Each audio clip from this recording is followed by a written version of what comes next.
Okay, hello everybody. Welcome to today's episode of the Daily Sip. Happy Friday, everyone. I hope you've had a great week, whatever you've been up to.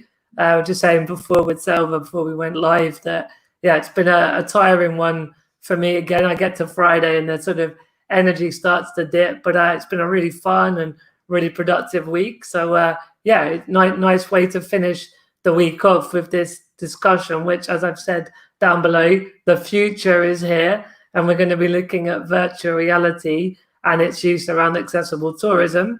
But we're also going to be just learning about Selva's journey with disability and moving and living in different countries. It's really interesting the number of countries he's lived in. And just really going to have a fun and great chat on a Friday. So thank you for joining me, Selva. Thank you, Martin. Good morning, everyone. It's a pleasure. Absolutely. It's a big pleasure to have you here. And obviously, we're connected because we both know Iva from the European Network of Accessible Tourism, who was on the show about a month ago. And we very briefly touched on the VR. Of course, Iva has his own story and journey and different projects, but that's how we've become to be connected via the amazing Iva. So I'm really grateful for him and for connecting us. But if you could just kick off, Salva, with a little bit about you, a bit about your job and your background, that'd be really helpful. Sure. Originally, I'm from India, southern part of India. I was born in 1980. So when I was 1 year old, I contracted polio. So in the 80s, when someone is disabled, relatives would tend to ask parents to give away the children to an orphanage or disabled home. So my parents didn't heed to those advices. They made sure that I should be brought up very well. So ever since my childhood, the only thing that they told me was education is the greatest leveler. That education can only give you the level playing platform. So study well. And I started to study well. And good thing about the studies is when you study well, you obviously score good marks, you get higher rank, and you get some sort of limelight. People clap, people recognize your talent. So I started to enjoy those limelight and appreciation. And I studied at a Roman Catholic school. And in the teachers, particularly the headmaster, Reverend Father Thomas, he had a he had a particular interest in me, and he wanted me to score good marks. So even if I score less than 90%, he give a little corporal punishment. Why did I score less than 90%? So he was so kind. He used to give me a special notebooks, a special how to say it, beside the textbook, the allied books that could help my studies. So my school was like two until year 11. I studied at Roman Catholic High Secondary School. The school final year, my father had got transferred to a different town. So I studied my final year of school in a different town. So that headmaster also very kind, at the same time very strict, that I could score very good marks. So I scored school first in the public examination. Then I got engineering admission in one of the reputed institution in Tamil Nadu, Chagarajar College of Engineering. So in Tamil Nadu, we got, thanks to our Dravidian social justice measures, we have got 3% reservation for people with the disabilities in higher education. So I got my seat at that Tyagaraja College of Engineering, despite despite he got admission through disability seat and scored high marks. I was not given admission. They said you can't handle AC/DC machines, and we can't take you in. So it was a kind of 1 month hard fight. We had to go to the central authority, fight for our admission. So after a month, they said okay, and they got a letter as well, like anything happens to me, it's sole responsible. I'm the sole responsible. If I look back, that those things were not so great, but still, given that situation, I wanted to study. I wanted to I wanted desperately to complete my higher education. So 4 years electrical engineering. I didn't do well as much as I did in the schooling, because as you know, when you go to university, when you go to college, you've got different kind of distraction. So still I scored first class marks, and I graduated electrical and electronics engineer. Brilliant. That's my Congratulations. first 21 years. Yeah, well, to just to like kind of summarize for the people watching and listening, it sounds like that there's a lot of values you have around Hmm. education and the Yeah, importance of education. You had your family and some teachers that yeah, really invested in you to help you become better and get the best education. But then you had this challenge and this barrier of continuing into higher and higher yeah, education where there was lack of access and a discrimination against you, but you essentially fought and everyone around you were able to fight so that you ended up with the qualifications that you yeah. wanted, correct? Yeah. And I wouldn't say it is direct discrimination. They don't see the point. They don't realize the value of inclusion. So they didn't want to take the responsibility. Okay, so somehow they want to get rid of people. But things have changed in the last 20 years in India, particularly in Tamil Nadu. Now many students with the disabilities, they are pursuing higher studies without any problem. But as they say, it always takes time. Yeah, it does. It does. Yeah, it seems that it's sort of generational change. It sort of it shifts over generations a lot, but after a year or two, it's hard to see that Yeah. change. And yeah, it just does take time. So what happened after your studies and your education? What was your next move? So and again, the second challenge is finding a right job. So in early 2000s, software industry was booming. When I was in final year of my engineering education, I wrote to a company boss called Suresh Kamath. He was running a company, banking software solutions company, with 500 people, and he gives priority to people with the disabilities. So I had written an email to him, and I'm so and so.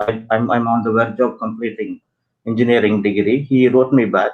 He asked me to come to his office in Madras. So I traveled about, like, overnight train. I went to Madras, Chennai now, and the first thing he said was, "You are going to be a part of our Lasers Out family. No questions, nothing.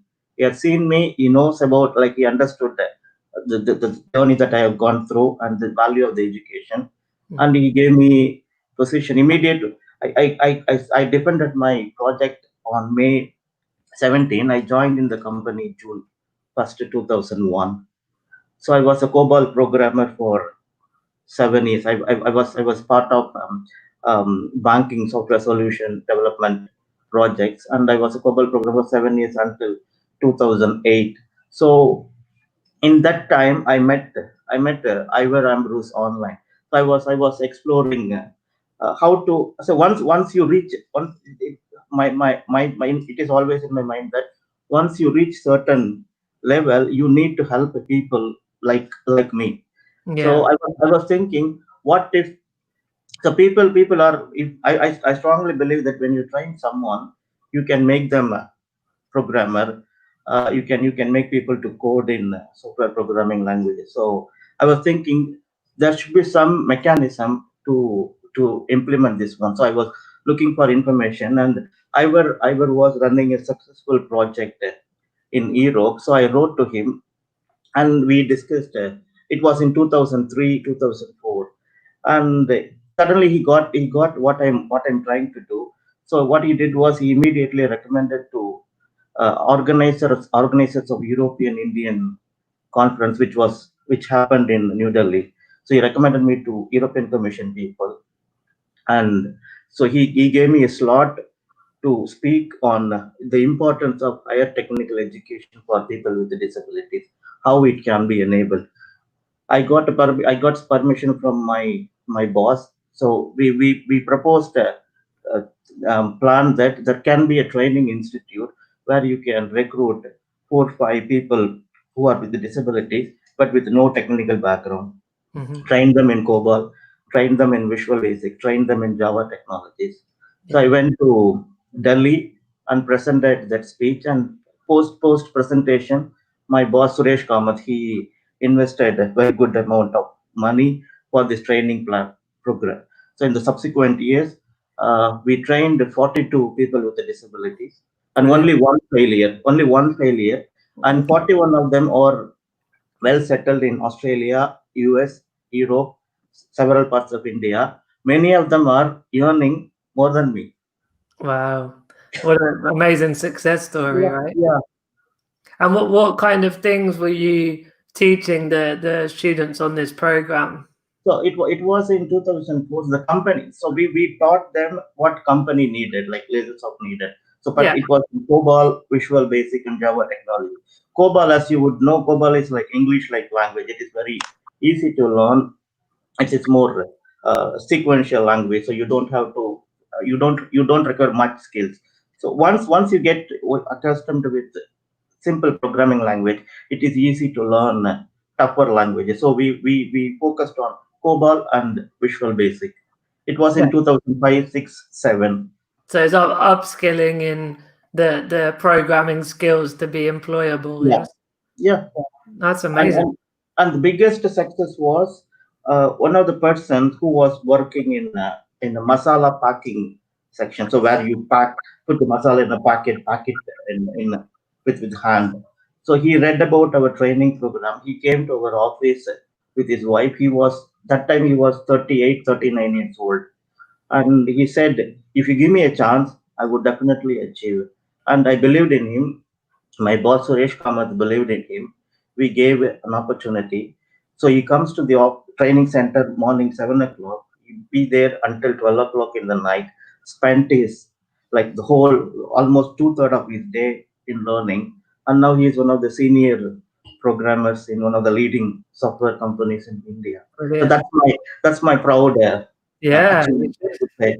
you should be very proud of that. And Yeah, yeah, yeah. where were you living at that time?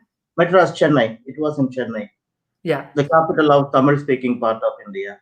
Okay. And then so what I know you ended up moving to, was it Sweden and Italy and Yeah, yeah, England? yeah. So how did all So, this travel happen? so at every part, every point of my life, Ivor comes to play a key role. So during this entire training program, I inspired his training plan, and he gave all the advices how to run it properly.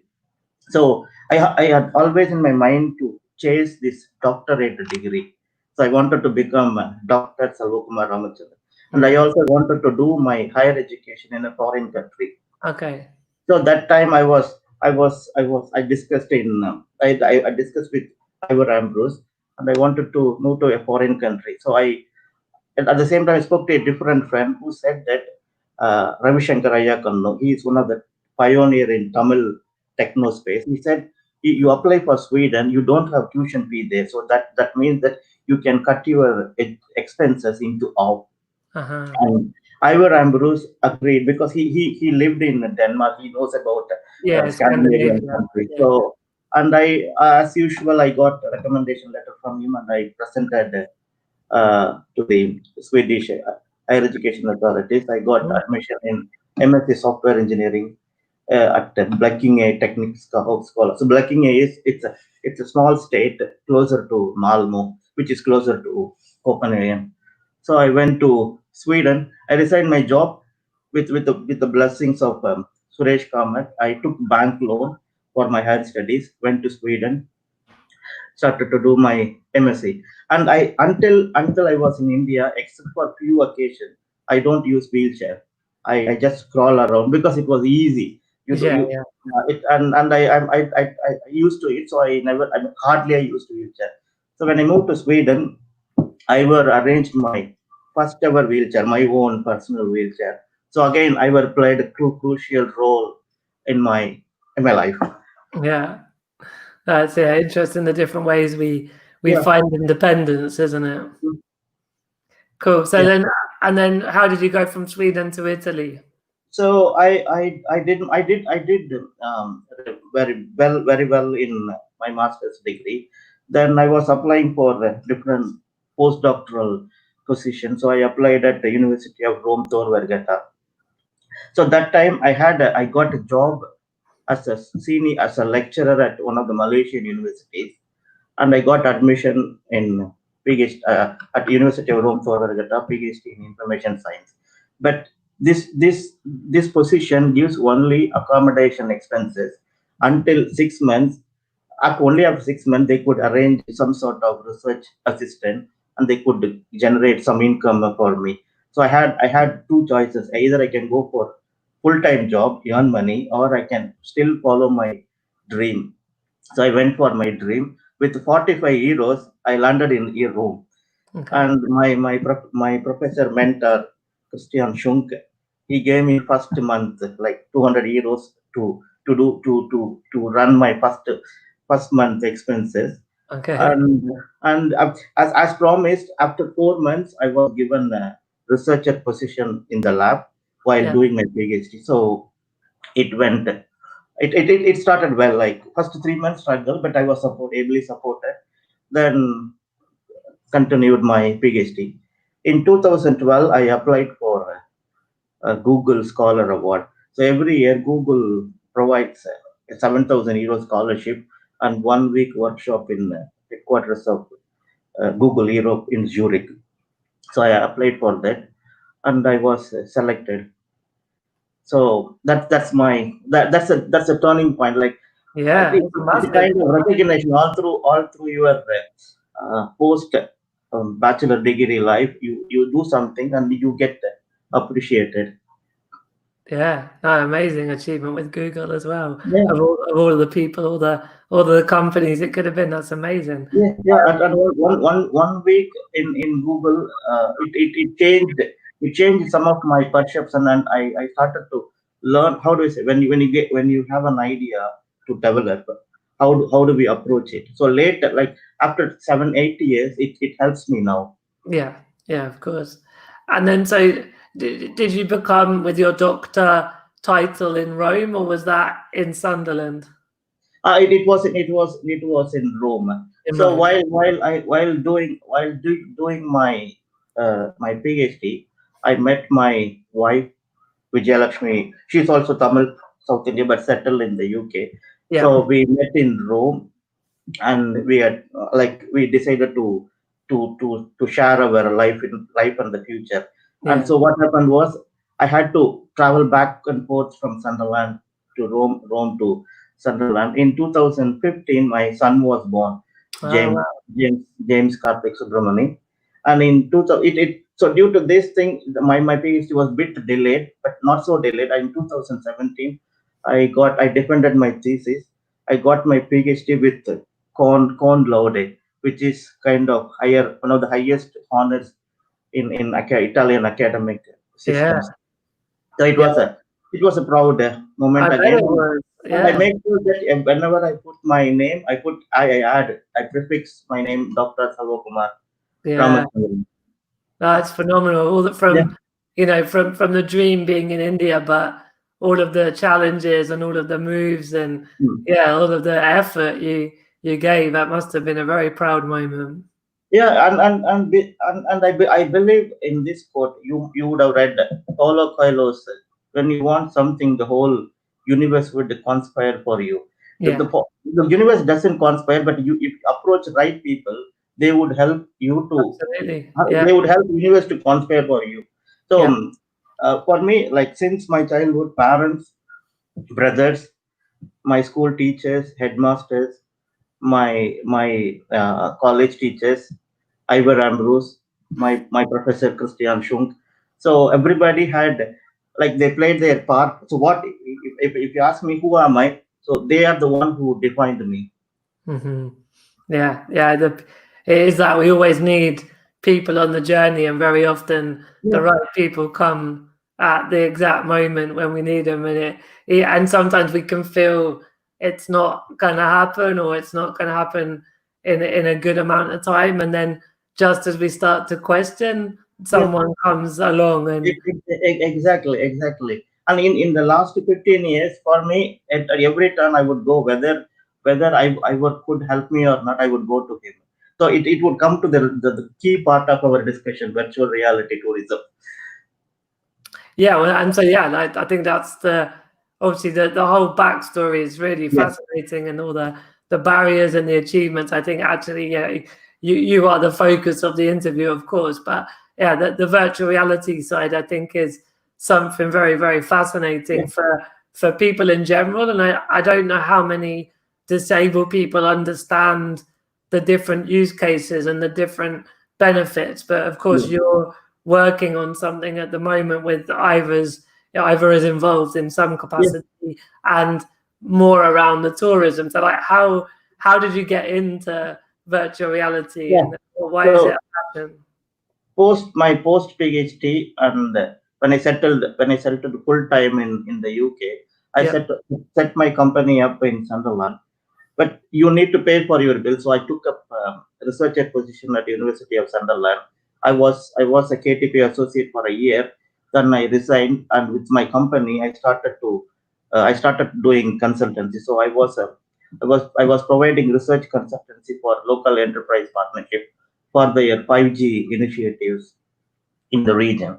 So one of the best use cases for 5G telecommunication is virtual reality. So I got some background, a technical background, by virtue of providing research consultancy. Then one day when I was discussing with my wife, I had not been to India ever since I moved out of India. So I wanted to see India with like real immersion. But so how do I do that? Virtual reality technology it can provide, but somebody has to give you the content. So then that time we were discussing about a Uber like platform where you can commission a content provider, 360-degree content provider, Yeah. and upload it on a platform. So a combination of Uber and Netflix, where Yeah, I was gonna say it's sort of those two models. yeah, Yeah. when you combine it, and so I want to visit, I want to go back to where I studied, I want to go back to where I lived, so I can commission a 360-degree content provider, Hmm. bring the content on. So now we got a confidence on the idea. Like when you get the idea personally that it can be achievable, still it has to be validated. So again, I went to Ivor Ambrose, who is a pioneer in accessible tourism. He Yeah. said that this would work out, and this has got not only just a tourism angle, it can provide an awareness creation for accessible tourism. People can check before they book the journey, book the hotel. So there are several use cases from accessible tourism point of view as well. And I verified it with my 5G managers, Xavier Prime, Con Crawford. They said it would work. Then I went to a virtual reality expert in our region, Sean Allen. He said definitely it would work out, and he had provided a different use case. So for business travelers, they would want to check the localities around. So this would give them a closer to real experience. Yeah. So I decided to work full time from October for our immersive, and Ivor Ambrose invested the initial seed money to start the project. Yeah. And once you get once it is established, and I was selected in December by Innovate UK to go to China to explore virtual Wow. reality market. So for this proposition, so this again a validation from different stakeholders from different domains, and Yes. the government research organization recognizing it, and that gives you, I mean, that gave me a confidence as well. So I decided that okay, let me work for this for next few months. Uh, let me achieve it. The problem before COVID was people didn't realize the importance of virtual reality based tourism. They said, why do people have to buy expensive headset and Mm. watch videos? But COVID, even though it's very bad for the society economy, some of the little silver linings, blessing in these days is people Yeah. start to realize the importance of virtual tourism or virtual reality based tourism. Yeah. I mean, because it's like no, for the lockdown, people, no one could go anywhere. So obviously, it was very useful in lockdown, and I think there was an appreciation that there are people, not just disabled people, but there are lots of different people that going abroad is difficult. Maybe financially, maybe because of health, maybe because they look after loved ones. So there's lots of reasons that a fair number of all types of people would benefit from that. But even the people that do like to travel, like I normally am all over the world with different Yeah, yeah. projects and stuff. But partly you can kind of do your research with the VR to know, how it's going to look when you're there. So maybe kind of a not market research, but sort of like holiday research, if you're deciding where to go in the world.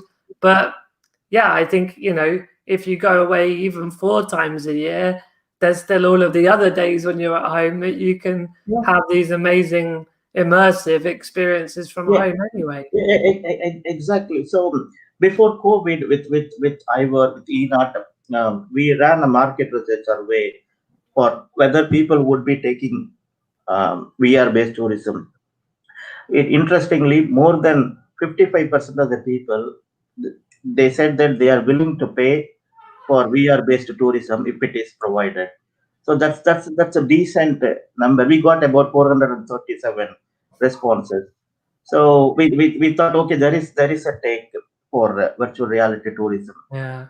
And when it comes to content provision, so that we in Ivor and we had long discussion. We thought that professional tourist guides are the right people to provide content for the platform.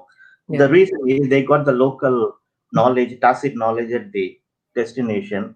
They have got the narration skills.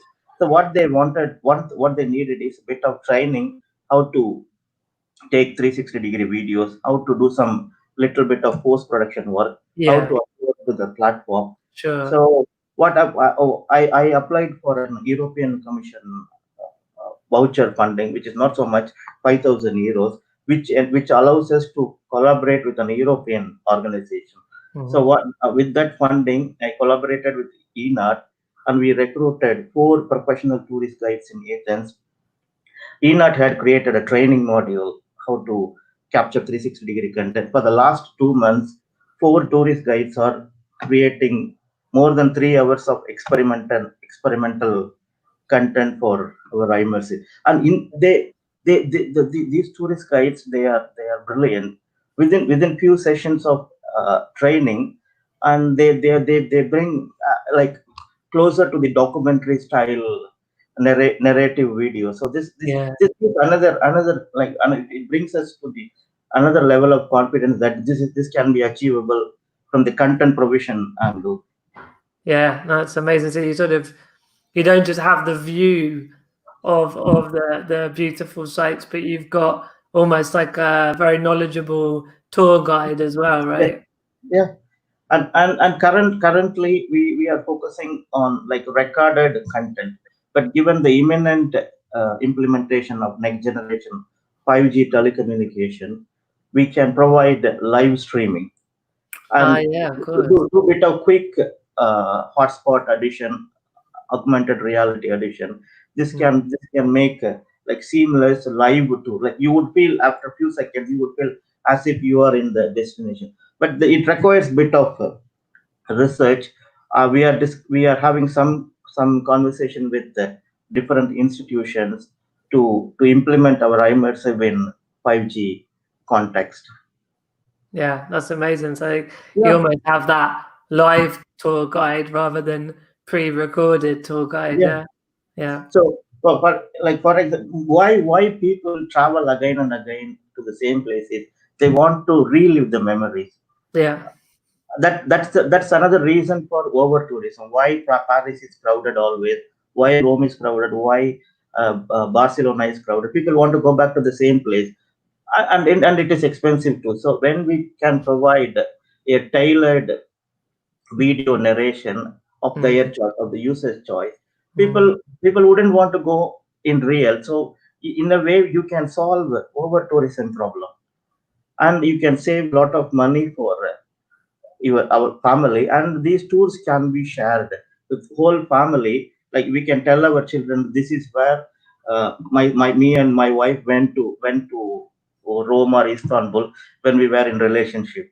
So Mm. you can share the experience with the kids. And forgive me if this is what you already meant, but I suppose it's possible. Did you mean when you were not in the same house, you could like Yeah, share the yeah, experience? Yeah, you can yeah, share, like you can share, you have three, four video headsets. And VR headsets are like, one is, it comes with all in inbuilt VR headsets, example, Oculus Quest or HTC Vive, Pico Interactive. The other devices with the lenses where you can insert your phone and watch 360-degree videos. So yeah, our platform would be available on smartphone based as well as standalone VR headsets. So yeah, people don't have to buy real standalone VR headset. They can buy 20 pounds plastic lens based one, or even a paper based cardboard one, and download the application, buy video or watch stock videos with family. yeah. No, that's amazing. And Yeah. because you said it's kind of Netflix, Uber, like because I definitely see the Netflix side that it's it's content creators that Mm. put that content onto the platform, and then there's a subscription. So did you mean kind of like Uber and Netflix of that same sort of sharing economy vibe? So in if you take like accessing to the stock videos, it can play as a Netflix role. If you Yeah, want to commission a video on your own, then so it's like an to Uber. like to recruit a tourist guide in Madras and go to the places where I lived, worked. So So that it's is like like a you are marketplace. commissioning a service. Yeah. So it's Uber Flex, UberNet. Yeah, yeah, yeah. That I get. That was good to clarify the Uber side. So it's Mm. like a marketplace where there's 360 content creators and they can do bespoke video Yes, and bespoke exactly, yeah. experiences. Yeah. Wow. Yeah. Yeah, like so I moved out of London in Mm. 2012. I could Mhm. have someone obviously I could go to London more easily because I live in Cambridgeshire, so it's Mhm. not that far, but I could get someone to just go and film around the area where I used to go Yeah. drinking and eating and rolling around in my wheelchair.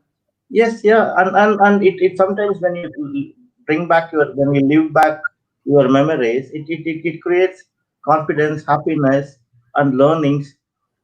Yeah. So it helps with mental well being as well. I spoke to a company this morning called Roto VR, and they make Mhm. a chair. So that there's another level now where you can then sit in a chair that bumps and spins Yeah, and moves. So you've got, and it takes away some of the motion sickness as well. yeah, that's a different level of Yeah, it's immersion. another level, of course. Yeah, Yeah, yeah. but it's And yeah, it's, if you could bring in the smell, that's it. You don't have to travel at all. yeah, yeah.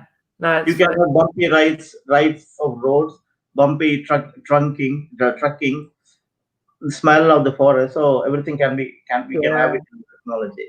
And I can imagine some people watching would be saying, oh, but it's still better with the fresh air and to travel. And I think it's really important. It's not replacing that. Mm. It's like the way we watch TV or we play on Xbox, Mm. we have this entertainment and this immersive experience at home, but it doesn't mean don't go to the forest or don't go to Yeah, Rome once a year or whatever it might yeah. be. And this is what. So it VR tourism doesn't replace the real tourism. In fact, it would enable, it would stimulate, it would catalyze the real tourism. And given this, during this COVID situation, so it can make you people to feel to be in touch with the travel experience. Once things are normal, people can really go to the real places. So it can be your interest can be stimulated. And and coming to the professional tourist angles, in the before COVID, when I spoke to a few tourist guides, they were really afraid that virtual tourism would replace real tourism, and they Yeah, would lose the opportunities like job yeah, opportunities.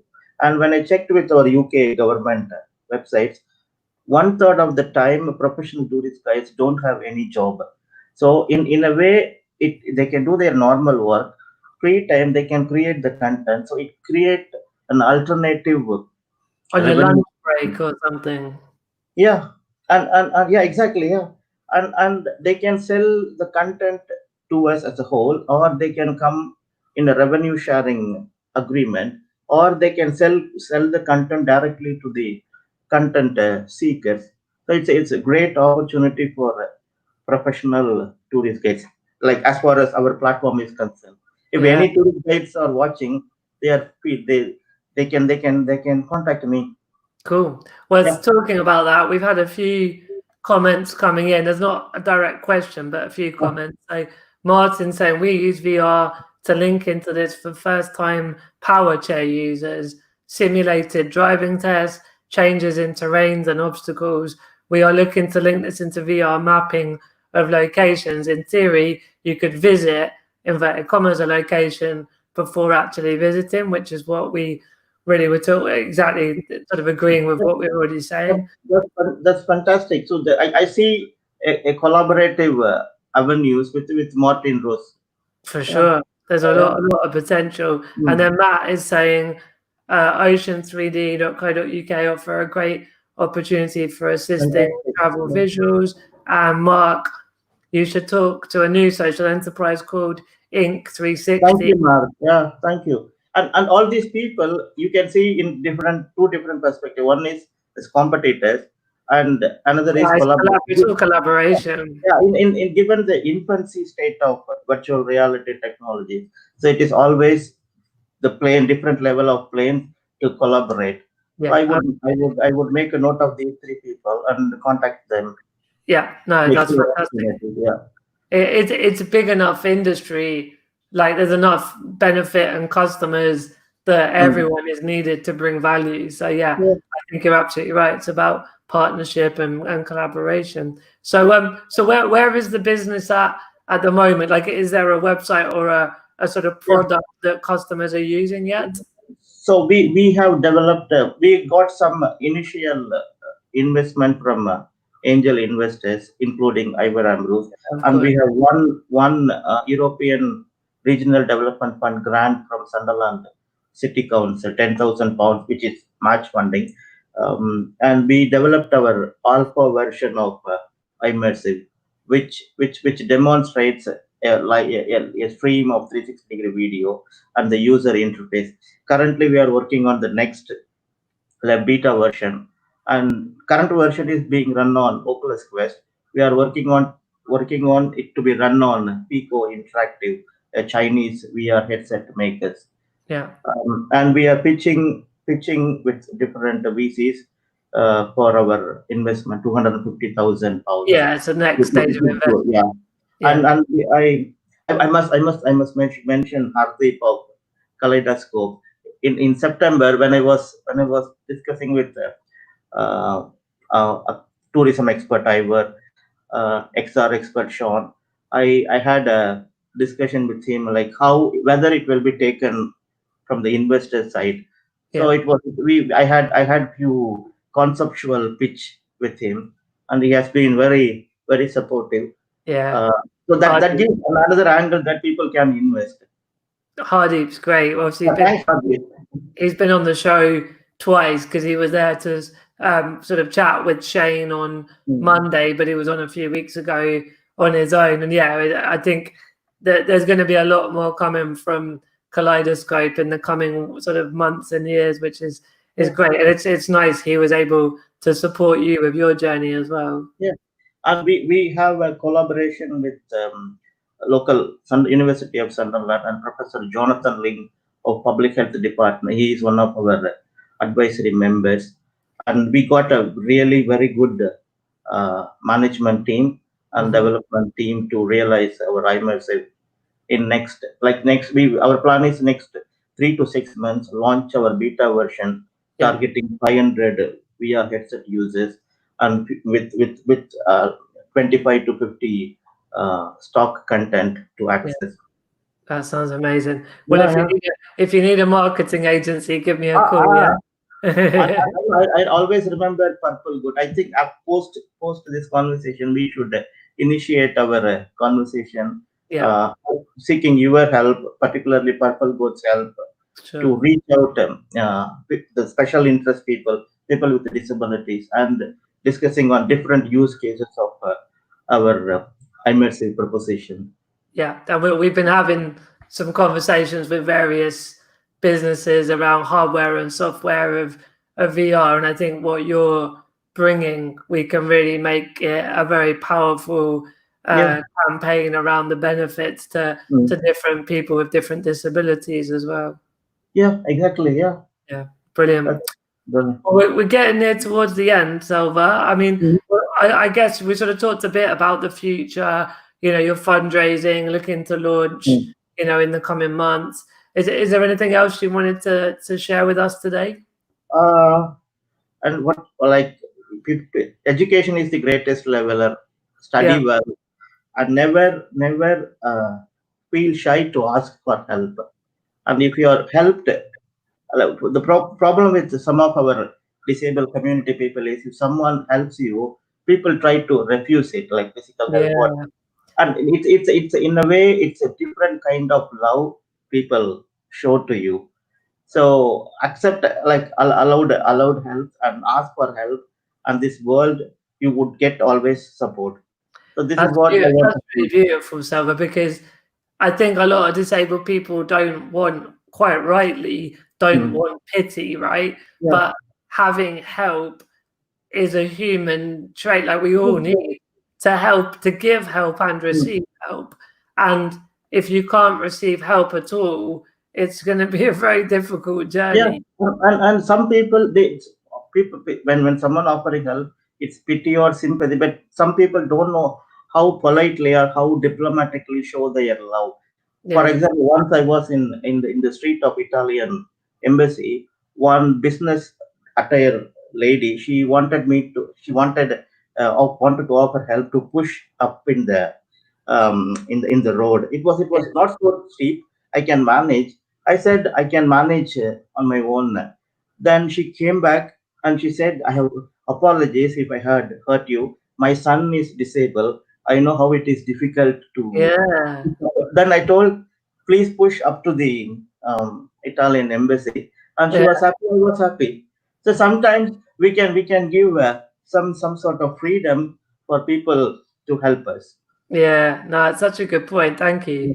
Thank you for making that. I Yeah. think a lot of people need to hear that in the disabled community, that sometimes it's okay to have help and Hmm. it's a good thing. Yeah, that's so good. Cool. Well, yeah, I guess the last thing to ask you is where can people keep in touch with you and follow what's happening? We have got our own website for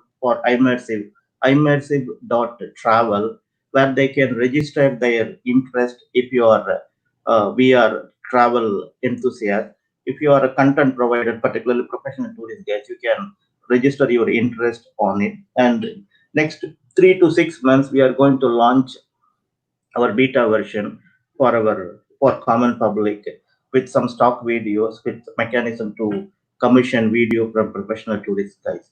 And we have got interest from 100 professional tourist guides across the globe. So Nice. now we got technology development running. We got the content, stock content creation. We got people who could provide Yeah. content, and all we need is the investment, a big investment, to make it faster, to bring Yeah. it faster to the market. Yeah, well, I mean, when Shrin and I co-founded Mm. Acomable, it was the same thing, that you need the supply of the properties Yeah. and the demand of the customers together, and you need the supply of the content Mm. and the customers demanding the VR content, and that's where the Exactly. investment is important, because you can get there quicker and have the two sides of the marketplace grow equally. Yes, exactly, Martin. Cool. Yeah. Good luck, my Super. friend. I love it. It Thank you, sounds sir. very, And we are going to be a partner in different angles. One as a user, one as marketing advisor, and you can be our brand ambassador. sounds like a plan. Yeah, I love yeah, it. definitely. Okay, well, thank you for your time. That was a really fascinating interview. I've been looking forward to it all Thank, week. So thank you for your time, Silva. thank you so much, Martin, and thanks to all who all are watching. Yes, thank you everyone for watching. I hope you enjoyed it too, whether it's on the live or on the replay in the coming hours, that it will be on your social feeds. Yeah, And yeah, we'll have a great weekend. I'll be back sure. on Monday for the Daily Sib. And Yeah, apologies, I wasn't on yesterday. The guest was not able to make it, so that's why I wasn't live yesterday. But next week, fully booked into August actually. So yeah, keep tuning in at noon every weekday. And see you soon. And bye-bye, Selva. thank you, Martin. Thank you all.